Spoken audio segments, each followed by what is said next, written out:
Estaban haciendo las pruebas, me dice uno de ellos, ¿por qué tú no te la haces? Y yo dije, pues, yo lo que tengo son 39 años, ¿para qué yo me voy a hacer eso? Demuestra lo que predica. Y me hice la prueba de sangre y bingo, tenía un tumor. Pensé en lo peor. Con quien más difícil se me hizo hablarlo fue con mis amigos de parranda. Con esos todos, porque esos no les preocupó nada hacerme las preguntas más kinky que tú te puedes imaginar en esta vida. Me las hicieron todas. ¿Cómo qué? Te puedo preguntar. El cáncer de próstata en la gran mayoría de las ocasiones no da ningún síntoma. En Puerto Rico, en particular, la incidencia y la prevalencia es más alta de cáncer de próstata. Hoy en día, con los tratamientos que tenemos disponibles, el cáncer de próstata en la mayoría de sus presentaciones tiene un pronóstico muy alentador.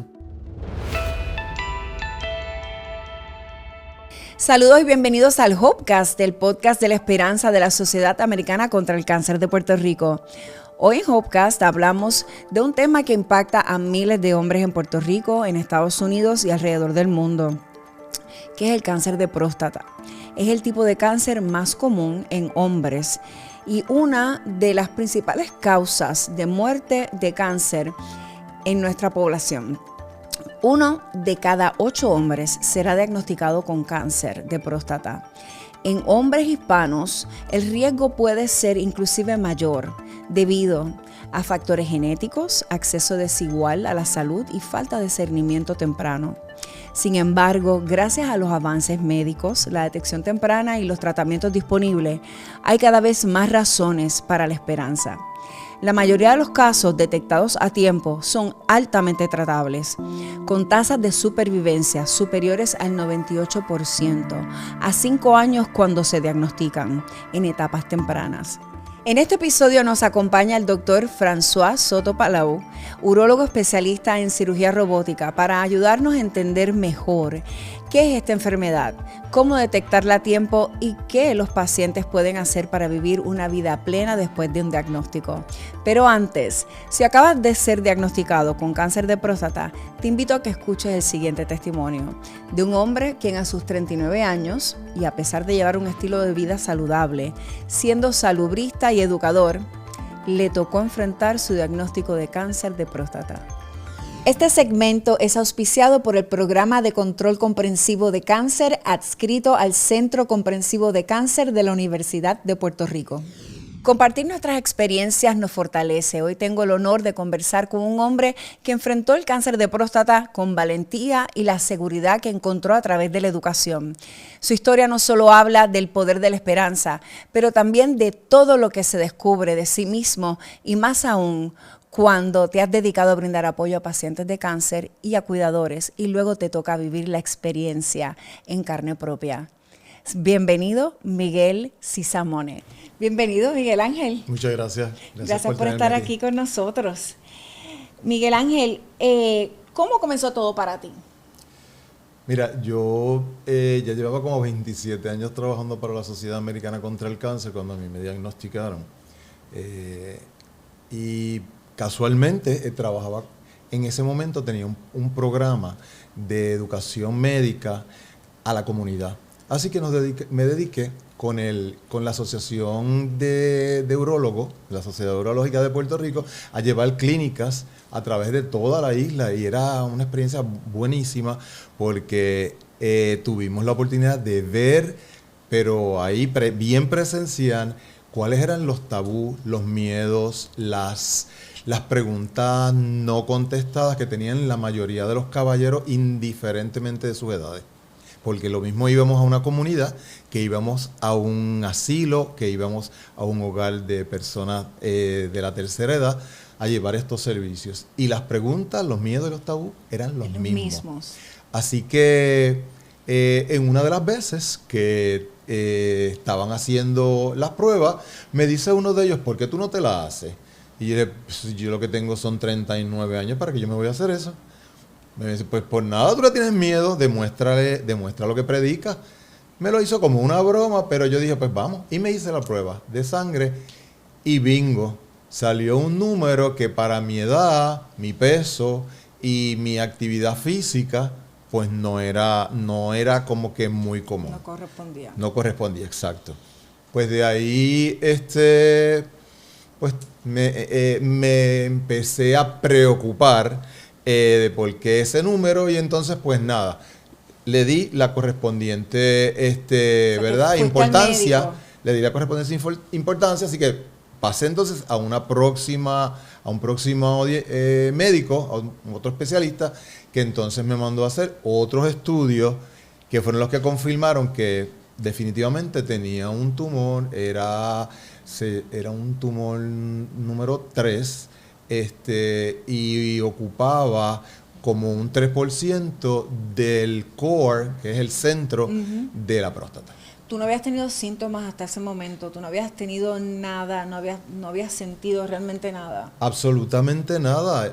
Tenía, como te dije, 39 años, estaba haciendo ejercicio, corría todos los días, yo no soy fumador. Si bebo, tiene que ser que me inviten a una fiesta, y a mí no me invitan a muchas fiestas. No sé por qué. Y entonces, pues siempre he tenido una alimentación buena, nunca he padecido de sobrepeso. O sea, era como que era el rompecurva. Todo lo que se supone que te pone a riesgo, yo no lo hacía. Sin embargo, tuve un diagnóstico. ¿Y en tu familia no había historial?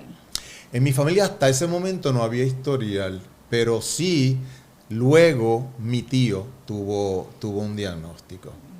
Pero mira, y que lo hago como una nota, mi tío, su médico, lo que le dijo fue: don Ramiro, usted se va a morir con cáncer de próstata, pero no se va a morir de cáncer de próstata.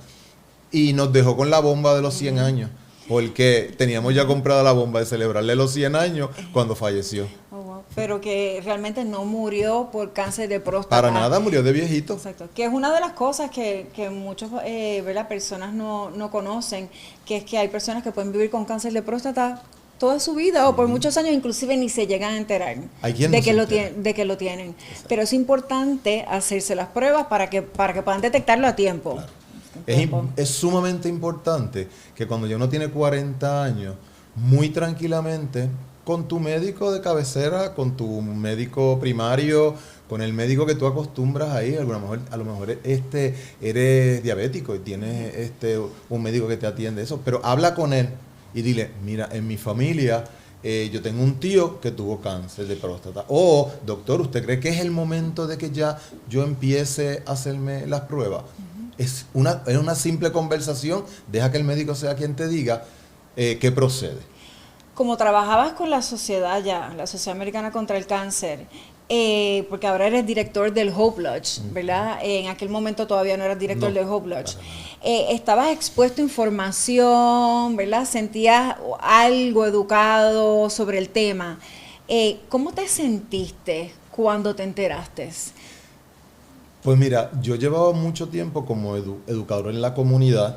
Después es que empiezo a trabajar como educador a profesionales. Así que cuando me dan el diagnóstico, como todo hombre, pensé en lo peor. Y pues me dejé llevar por mi médico. Yo recuerdo el doctor Guzmán Virella me dice: ¿sabes? Te hice la prueba, te hice la biopsia, dio positivo, se lo pasé a 2 laboratorios y todos los laboratorios coinciden en que es positivo.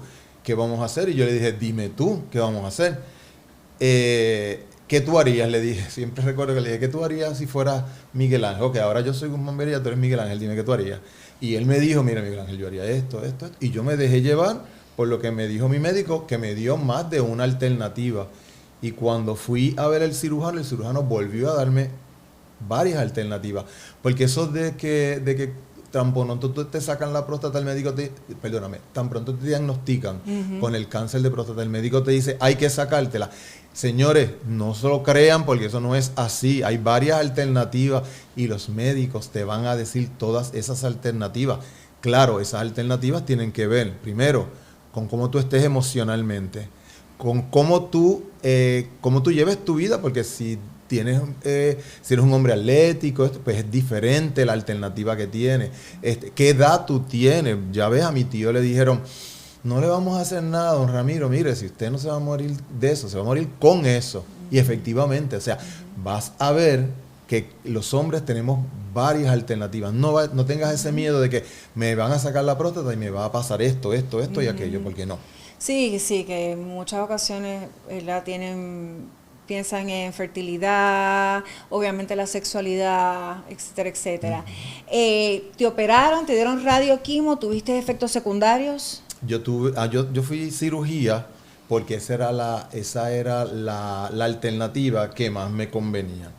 Por varias situaciones, pues esa era la que más me convenía y fue la que yo escogí. Así que una vez me di la cirugía, estuve en observación por 1 año y medio, hasta que ya mis PSA empezaron a bajar, hasta llegar a 0. ¿Quiénes fueron tu grupo de apoyo y cómo tú le comentaste, cómo le compartiste la noticia? Pues Porque mira, hay personas que, ¿verdad?, no saben, cómo yo le voy a decir a mi familia, ¿verdad?, cómo la van a recibir la noticia. Pues mira, la primera persona que se lo dije fue un amigo. Le dije, mira, me acaba de pasar esto. Pues era una persona que, a diferencia de mí, es una persona muy espiritual, muy espiritual.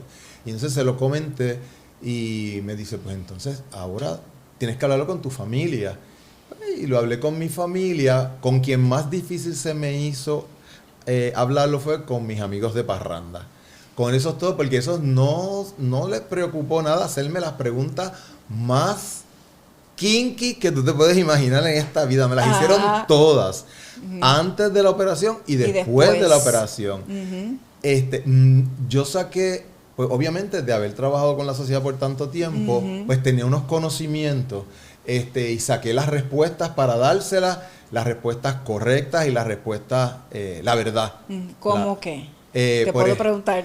Pues mira, sí, claro, hace 19 años, me dice, pero tú no vas a volver a tener erección más. Y yo, bueno, hasta el momento yo no lo sé, pero ya el médico me dijo que para trabajar con eso te dan unos medicamentos que tú te los vas a estar tomando durante el primer año, porque la falta de erección no viene porque no tienes próstata, la falta de erección viene por falta de irrigación, y mientras más pronto ese tejido vuelva a estar bien irrigado por sangre, pues no vas a tener mayores problemas. Así que yo hice las cosas tal como me dijeron.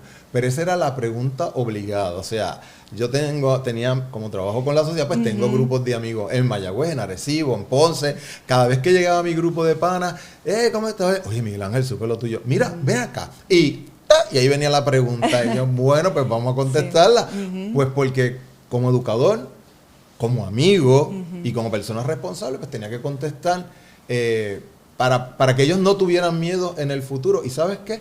Algunos de ellos, hasta el momento ya 4 de ellos han sido diagnosticados, y siempre que les ha sucedido, me llaman y me dicen, yo me acuerdo de cuando a ti te pasó, y yo lo único que pensaba era, si Miguel Ángel pudo, pues yo también voy a poder. Y sí, y les mando saludos y les voy a enviar para que se matriculen en el podcast, lo pongan en su y se mantengan informados. Y se mantengan informados.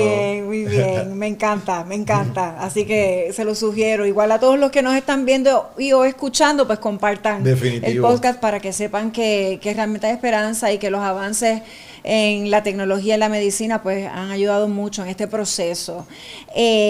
¿Hubo un antes y un después en ti luego del diagnóstico? Sí. Yo creo que básicamente nos pasa a todos que antes yo quería comerme la vida a cucharones bien grandes, o sea, y apenas quizás ni la saboreaba. Y ahora no, ahora me la quiero comer a pedacitos pequeños, como los postres, que te los vas comiendo de chispito a chispito, y entonces todo es importante, y todo es importante hoy y ahora, y no quiero estar dejando cosas para mañana ni nada de eso, sino que todo es importante hoy, es importante ahora, y lo voy a disfrutar, o sea, tal cual, bueno, malo o regular. Pues porque Tú lo sabes que de los malos ratos aprendemos un montón de cosas. Aprendemos un montón y vemos hasta los colores diferentes, la naturaleza diferente y realmente cambia uno, pero cambia uno para bien. Sí, cambia uno para bien.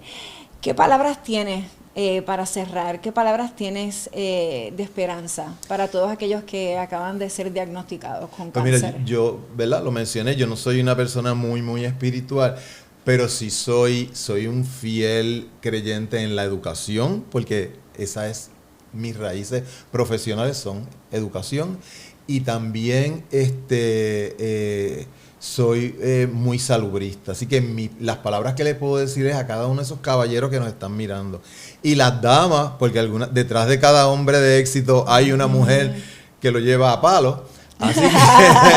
Así que, señora, señor, no tenga miedo. Hace 19 años yo tuve unas alternativas que hoy día son mucho más. Si a mí me dieron 3, ahora deben haber 6. Así que vaya a su médico, convérselo. No importa quién sea su médico, tenga esa primera conversación. Dígale, doctor, ya es momento de yo preocuparme por la salud de mi próstata. Y deje que su médico lo guíe. Porque, o sea, eso es el primer paso. Preocuparse usted. Tomar control de su salud y de su bienestar. Y así lo hiciste y estás aquí para contarlo. Gracias. Gracias Miguel Ángel por estar con nosotros. No, gracias a ustedes por invitarme.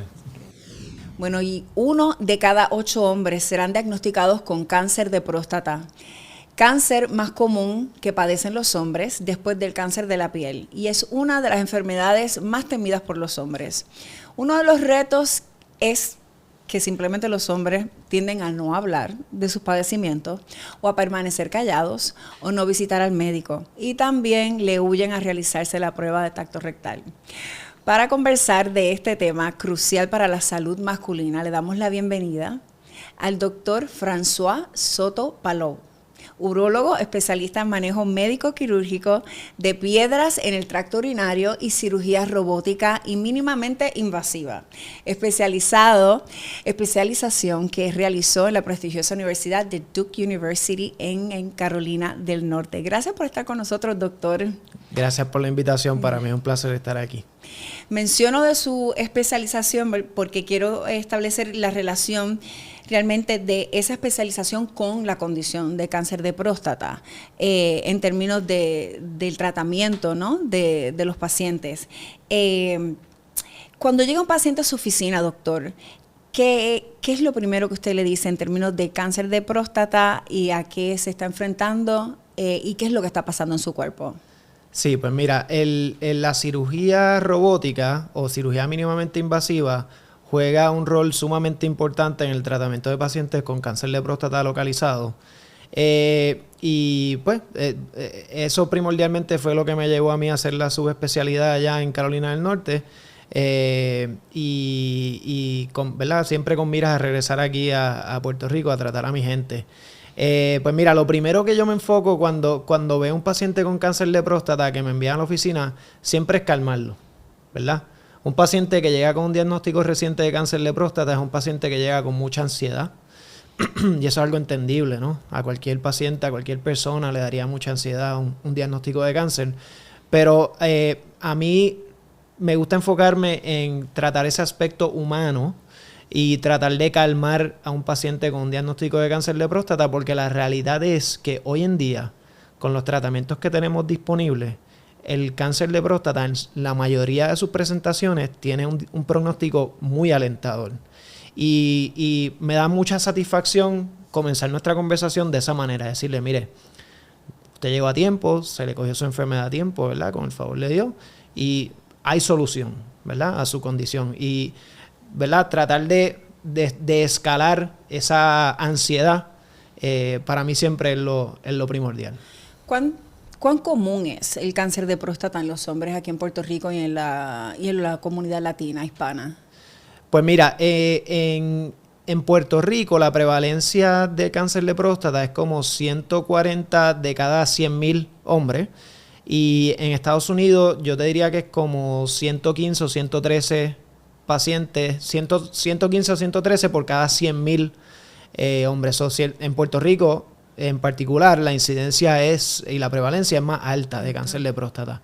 Y ahí hay unos factores y unos roles genéticos que juegan un papel importante. Nosotros, pues, tenemos una genética bien particular. Tenemos la mezcla taína, la mezcla europea, la mezcla afroamericana. Y pues todo eso tiene un fundamento de por qué, o una explicación más bien de por qué los puertorriqueños tendemos a tener una prevalencia un poquito más alta de cáncer de próstata. ¿Qué síntomas deberían estar las personas, ¿verdad? Los hombres deben tener como alerta, que los debe poner alerta? Llegan a su oficina y ¿qué es lo que usted ve? ¿Qué es lo más que llegan? Llegan con, tienen problemas de orinar, claro. Tienen dolor. ¿Cuáles son esos síntomas? Pues mira, eso es algo que muchos pacientes tienen mucha confusión con respecto a los síntomas que da el cáncer de próstata, porque la realidad es que el cáncer de próstata en la gran mayoría de las ocasiones no da ningún síntoma. Lo que sí da síntomas es una próstata obstructiva, que son diagnósticos completamente diferentes, ¿verdad? Una próstata obstructiva no necesariamente significa que el paciente tiene cáncer de próstata, ¿no? Una próstata obstructiva sí el paciente va a presentar con dificultad urinaria, con síntomas obstructivos urinarios, tener que pujar para orinar, que el chorro sea más débil, que se siente que no vacía bien la vejiga. Pero el cáncer de próstata no necesariamente da esos síntomas. O sea que la única manera de uno realmente captar un cáncer de próstata es haciendo el cernimiento, que es lo que recomienda la Academia Americana de Urología, que se haga un cernimiento a base de PSA y el examen del tacto rectal. Que es una confusión que es bien común entre mis pacientes, pero a mí me gusta aclararle, ¿verdad? Y es importante que la audiencia sepa que el cáncer de próstata, a menos de que esté en estadios bien avanzados, donde haya metástasis espina. Es silencioso. Correcto, es silencioso. A no ser que esté ya en etapas bien avanzadas, donde el paciente, si tiene una metástasis, digamos, en la espina lumbar, pues va a tener dolor en la espalda baja, ¿verdad? Pero aparte de eso, en un cáncer de próstata localizado, en la gran mayoría de las ocasiones no va a dar ningún síntoma.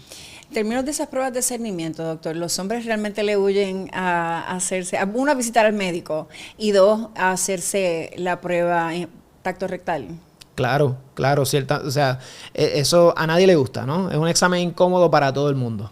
Un examen incómodo para el paciente, para el médico, ¿verdad? No es algo que uno necesariamente quiere hacer, pero es un examen que salva vidas.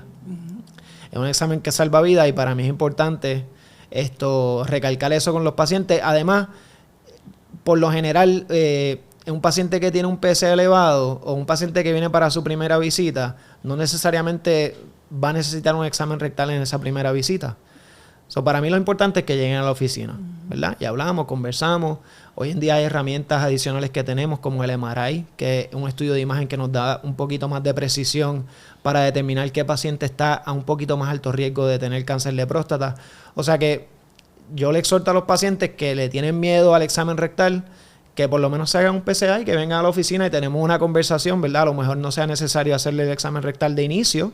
Se pueden hacer otras cosas y eventualmente, pues si se hace para efectos de descartar una posible malignidad, pues es un win-win para todo el mundo, ¿no?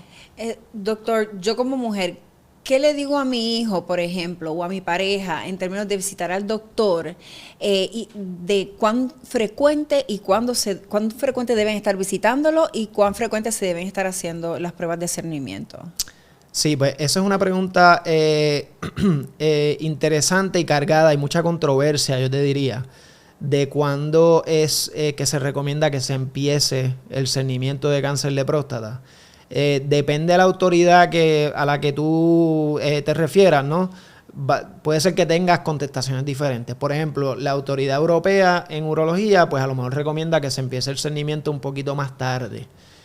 La autoridad de la que yo me dejo llevar, ¿verdad? Que es la Academia Americana de Urología, recomienda que el cernimiento se empiece a los 45 años, ¿verdad? Con varias excepciones, ¿no?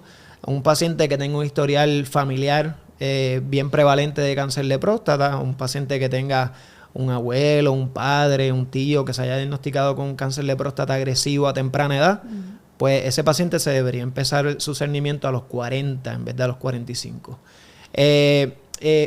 ahí juega también un rol importante lo que hablamos anteriormente de nuestra ascendencia, ¿verdad? Que aquí en Puerto Rico todos tenemos ascendencia afroamericana y está bien documentado que los pacientes afroamericanos tienen una incidencia más alta de cáncer de próstata agresivo. O sea que, por lo general, yo entiendo que lo más prudente para efectos de discernimiento de cáncer de próstata en la población puertorriqueña es empezar a los 40 años.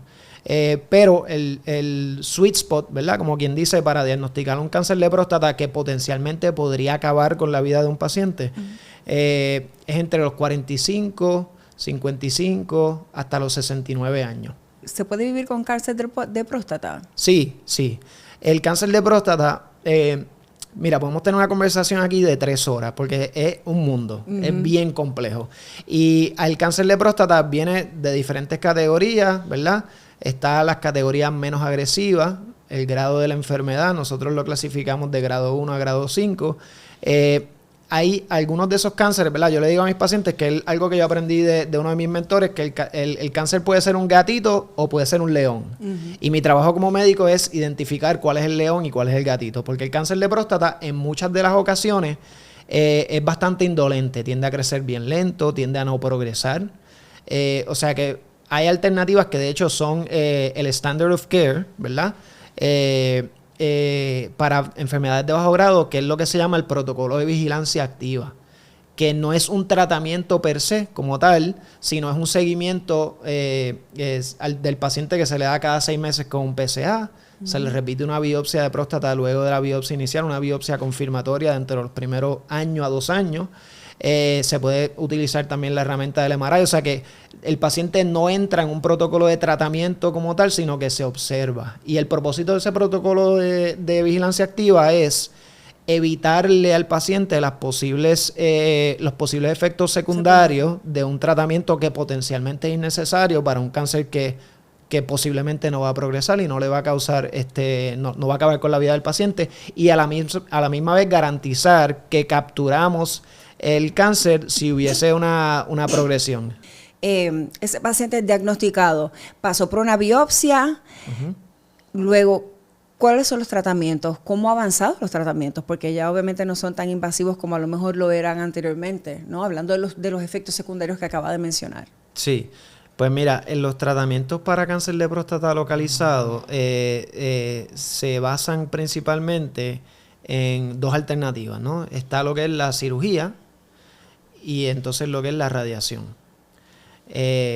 La cirugía, pues tradicionalmente se hacía de manera abierta, una incisión, ¿verdad?, en el abdomen debajo del ombligo, como de 5 o 6 centímetros, y se removía la próstata, ¿no?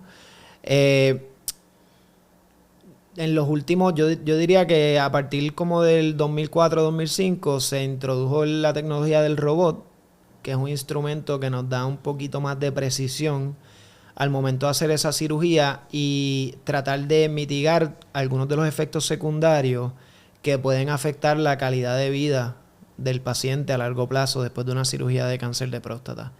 Los efectos secundarios más comunes y más temidos después de una radical de próstata es lo que es la incontinencia urinaria, la fuga o el escape de orina inconsciente, ¿verdad? Que el paciente tenga que utilizar pads o pampers o liners. Eso es una, y la otra es la disfunción eréctil, que el paciente no tenga más erecciones. Entonces, el robot, al momento de hacer la disección, es una disección muy compleja, donde separamos los nervios que se encargan de la erección de la próstata. El robot pues nos da un poquito más de magnificación del tejido. Usualmente hay menos sangrado asociado con la cirugía robótica, que sin duda alguna ha sido un avance tremendo el robot y la cirugía laparoscópica para tratamiento de cáncer de próstata. Lo otro es lo que te mencioné, la radiación, que usualmente, dependiendo de la agresividad del cáncer, puede o no combinarse con la terapia de ablación hormonal, donde se disminuyen los niveles de testosterona en el cuerpo, ya que se ha visto que la testosterona actúa, como quien dice, como la gasolina del cáncer de próstata, de eso es que se nutre. Y pues dentro de la radiación hay diferentes maneras de dar el tratamiento, ¿no? Están lo que son las famosas semillas y la radiación externa. ¿Qué encuentra usted en la oficina? ¿Cuál es el mayor temor? ¿A qué le temen los pacientes? Yo te diría que el mayor temor es que pierdan la vida, ¿verdad? El paciente llega con un diagnóstico de cáncer de próstata y pues temen por perder la vida, por perder la batalla contra el cáncer de próstata. Y volvemos a, ¿verdad?, lo que te mencioné al principio. Una de las razones que a mí, yo escogí urología es porque usualmente el desenlace es favorable. Y a mí eso me da mucha gratitud como médico, ¿no? Porque muchas de estas condiciones, cuando se toman de las condiciones urológicas, como el cáncer de próstata, si se cogen a tiempo, son curables. O sea, el paciente se cura de su enfermedad. Y pues a mí me da mucha satisfacción como médico tener esa conversación con el paciente que llega con mucha ansiedad, que obviamente es muy natural, y yo poder decirle, mira, las probabilidades de que te podemos tratar y que haya un desenlace favorable son muy altas. En términos de educarse y educar también a la familia, ¿verdad? ¿Qué rol tiene esa familia, ese apoyo emocional? Porque como lo mencionó, en términos de, por ejemplo, de las parejas o de la sexualidad, sé que pues obviamente es algo que inmediatamente ocupa la mente también de muchos de los pacientes, ¿no? Y ese apoyo de su entorno, de su... No, eso es algo imprescindible. El apoyo familiar es algo imprescindible para la recuperación. Hoy en día, una de las consecuencias, si le quieres llamar así, consecuencias o no, de tener tratamientos tan buenos, es que tenemos que lidiar o manejar pacientes que han podido sobrellevar la enfermedad y que ahora pues tienen ciertos ¿verdad?, efectos secundarios del tratamiento que le afectan su calidad de vida. Como lo que mencionamos de la disfunción eréctil, de la incontinencia urinaria. Y pues ese apoyo familiar del día a día para manejar esos efectos secundarios es imprescindible y es posible que un paciente después de tratamiento necesite cirugías adicionales, sea para incontinencia, sea para disfunción eréctil, y pues tener ese apoyo familiar es sumamente importante. ¿Se puede prevenir el cáncer de próstata? Pues mira, más allá de llevar una vida saludable, lo que todo médico recomienda o debería recomendar, ¿no? Una dieta saludable, intentar de hacer ejercicio semanal, ¿verdad? Por lo menos 3 horas de baja intensidad, de ejercicio cardiovascular de baja intensidad. Más allá de eso, realmente no se ha probado nada que ayude a disminuir la incidencia de cáncer de próstata. Se han hecho estudios de vitamina E, han salido estudios también de eyaculación más frecuente que potencialmente podría ayudar a disminuir el riesgo de cáncer de próstata. Pero yo te diría que ambos han sido estudios que han dejado por desear, no han podido contestar la pregunta, y es bien controversial y no nos dicen de una manera ni de otra si es favorable o no. So, hoy por hoy, más allá de lo que es llevar un estilo de vida saludable, no hay nada que sea probado que disminuya la incidencia de cáncer de próstata. Pero se puede vivir una vida plena o bastante plena luego de un diagnóstico de cáncer de próstata. Claro que sí, sin duda alguna. ¿Qué mensaje le tiene a esos pacientes que acaban de ser diagnosticados y a su familia en términos de mensaje esperanzador sobre la condición? Nos ha dicho que hoy en día, obviamente, que casi todos, ¿verdad?, sobreviven y es tratable, es curable. ¿Qué palabras adicionales podría darles a ellos? Pues mira, yo les diría que hoy en día, como mencionaste y como hemos hablado, hay terapias bien novedosas, la cirugía, hay terapias orales también que se han desarrollado. Vienen por ahí inmunoterapia y terapias que se han desarrollado dirigidas tomando en cuenta la genómica o la genética del tumor del paciente. O sea que todos los días están saliendo cosas nuevas. Y son terapias que funcionan, y son terapias que alargan la sobrevida del paciente y que nos permiten en muchas de las ocasiones tener un desenlace positivo, ¿verdad? Y que el paciente viva una vida plena, sin cáncer, libre de cáncer, y que se pueda curar. Gracias, doctor. Gracias por estar con nosotros y compartir toda esa información, valiosa información. Realmente son palabras de esperanza para todos los que nos están escuchando, nos están viendo y los pacientes. Para mí es un placer y un honor. Muchas gracias por la invitación. Gracias. Que se repita. ¿Cómo no? Esperamos que esta conversación haya brindado información valiosa y los motive a tomar medidas proactivas en su salud. Recordemos que la prevención y la detección temprana pueden hacer la diferencia y hay esperanza ante un diagnóstico de cáncer de próstata. La clave, 1, dialogar con su médico, 2, realizarse las pruebas de cernimiento, PSA, sangre y táctil, y tengas o no tengas síntomas, y de recibir un diagnóstico hay opciones de tratamiento y se puede vivir una vida plena. En la Sociedad Americana contra el Cáncer puedes encontrar información detallada sobre este cáncer y otro tipo de cáncer, incluyendo una guía de preguntas sugeridas para que le hagas a tu equipo médico para enfrentar esta batalla informado y con expectativas claras. Debajo en la descripción encontrarás los enlaces de las redes sociales y la página web de la Sociedad Americana contra el Cáncer para que estés informado. Te invito a que te unas a esta lucha. Escanea el QR code que ves en pantalla para hacer tu donativo a través de ATH Móvil o directamente en la aplicación. Nos encuentras como donar/SACPR. Gracias por acompañarme. Soy Michelle Miró. Este ha sido el Hopecast, el podcast de la esperanza de la Sociedad Americana contra el Cáncer de Puerto Rico. Esperanza en cada historia.